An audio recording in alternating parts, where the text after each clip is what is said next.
Hi, this is Paul Battaglia, and this is section 1.3. Students arrive at section 1.3 now knowing a little bit more about calculus and even knowing how to work with a limit, how to evaluate it graphically and numerically. But now it's the time to see if students can adjust to situations where they can't necessarily bail themselves out using a graph or a table. So in this section, the big takeaway for students is being able to analytically look at a limit. Do they know how to deal with a limit and evaluate it using other methods, such as rationalization, dividing out? Is it a special trig limit? Or perhaps it's a complex fraction? These are all things that students are going to want to take away as methods that they could use to help them evaluate limits. So the essential question you'd like to ask your students and have them be able to answer at the end of this section is, what analytical strategies can I use to evaluate a limit? So the first few examples in this section are going to talk about specifically these methods. The first examples will talk about how to divide out, or how we can use analytical strategies and not necessarily rely on the tables and graphs that we saw in section 1.2.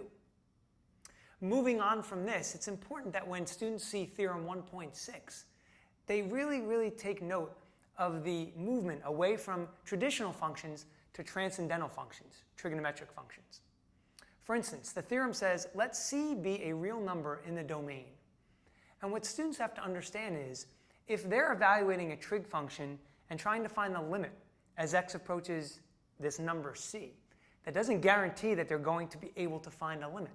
Have them think of the tangent function, for instance, or any other trig function that has values for which it's undefined. Now, the next thing to think about is those special trig limits. And you'll see in theorem 1.9 that we have laid out 2 or 3 very special limits that students must memorize. They have to know these limits now and a few months from now. This will also ease their ability to deal with examples 9 and 10 a little bit more efficiently. You'll see in example 8, not only have we gone through the solution analytically, but we do justify at the end using a table. What you'd like to do is tell students this is where they want to head.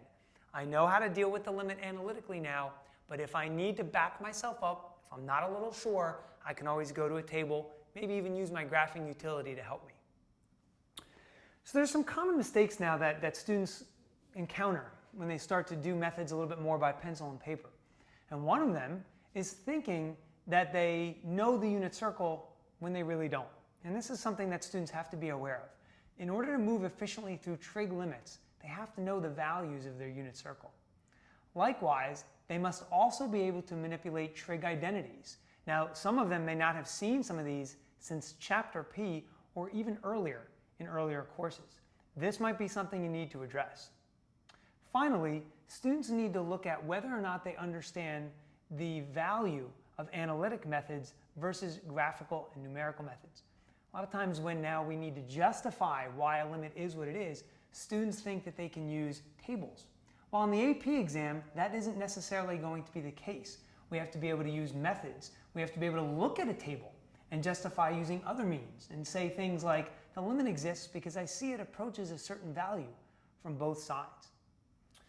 So as we conclude section 1.3, I think what's important to know here is that when you're looking forward to the AP exam, any of the kinds of things we've talked about to this point are really multiple choice heavy. What I mean by that is that's where you're going to see some of these questions on the exam, multiple choice. We're still not at a point yet where students have vast conceptual knowledge and they can tie in other areas. So that being said, here's what I would say to students. If you're thinking about just kind of ho-humming it through the homework, or if you're thinking after 4 or 5 problems, I think I understand this, you might want to consider doing more. Because mastery at this level of limits from an analytical perspective, that will give you so much confidence when you're dealing with these kinds of problems on the exam. Imagine the reassurance of that optimism and that momentum as you take the exam and know, you know what, I do know how to do those problems because I've mastered that skill. So I hope you found these tips helpful, and I'm sure you'll have a lot of success in section 1.3.